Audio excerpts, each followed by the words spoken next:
and the teams going the 16, 80 finals, quarterfinals, semifinals, the stadiums will be completely full, and the vibe will be better. But what we want is that, as you know, it's a World Cup. That means 32 teams from different continents come here, to present their own countries, their own continents, their own football, and share it together. That is what has to be in this world. Unfortunately, it doesn't happen much with the amount of wars that we have in front of us, and always happen because we pretend or we think we are better than the other ones, and we are not special. We are the same.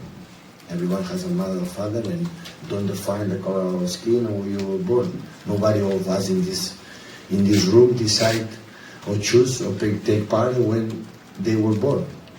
So nothing, zero.